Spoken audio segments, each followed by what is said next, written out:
And here we are for another episode of Formula Relapse. And this is Juan. This is Willie.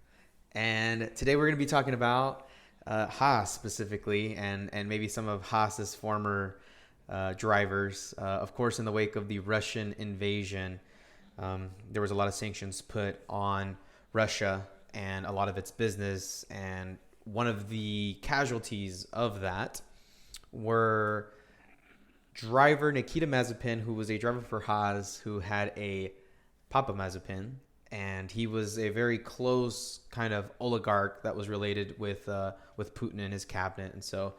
Because of that association, they decided to kind of put sanctions on on the company that Papa Mazepin owns, which was the title sponsor Uralkali for Haas. And so, obviously, with those sanctions in place, obviously with kind of the perception of what was going on in Russia and Ukraine, Haas dropped the Mazepin family, Uralkali, the driver, and it's just kind of taken its trajectory from there.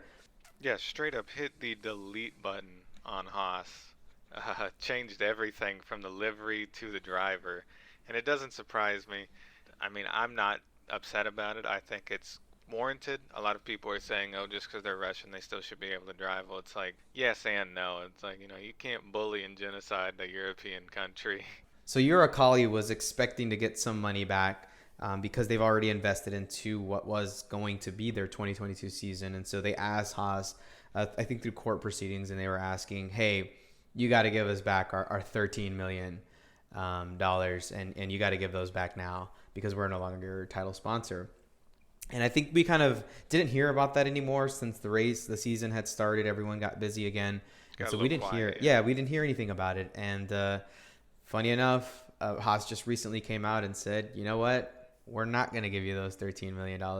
And you've actually cost us some money this season.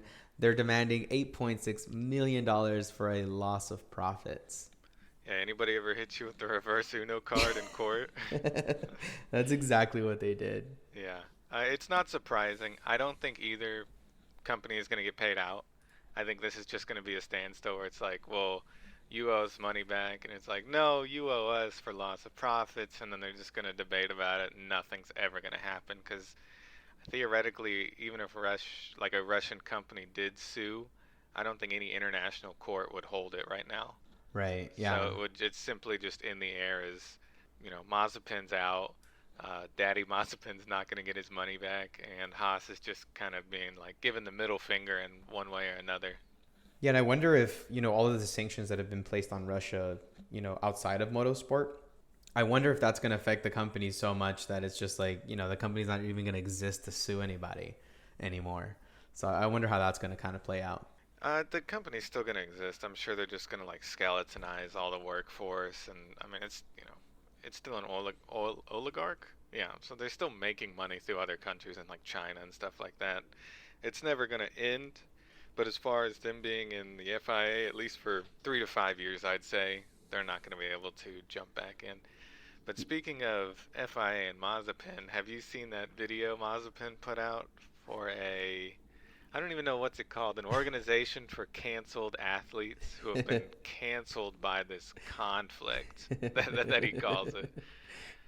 Oh my gosh, yes. I saw the whole really serious face. Like he looked like a goofy guy the entire time, and here he was trying to look like maybe like a Russian mobster, and he's like, my country has been through a lot, and you will not cancel us. So that's why I'm starting this nonprofit to help canceled athletes from Russia, because I think it's already been various times and that Russia gets banned from sporting kind of sessions because I think they had their whole doping thing back with the Olympics.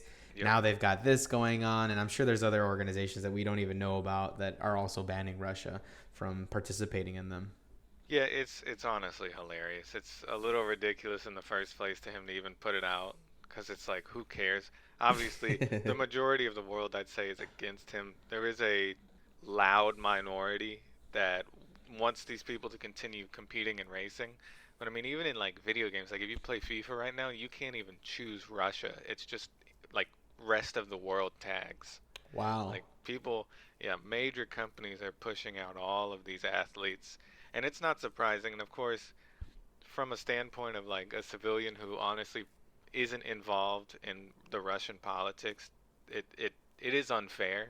But at the end of the day, like you know this is going to happen, and you can't just punish selectively. It's across the board, and I can't say I feel bad for him. Yeah, no, I think they definitely called it on themselves. Especially after the atrocities that we've been seeing over the past several days. It's just kind of like, all right, yeah, you deserve everything that you got coming to you. If we're not going to penalize you, by joining the Ukraine or whatever, we're going to penalize you economically. Yeah, definitely.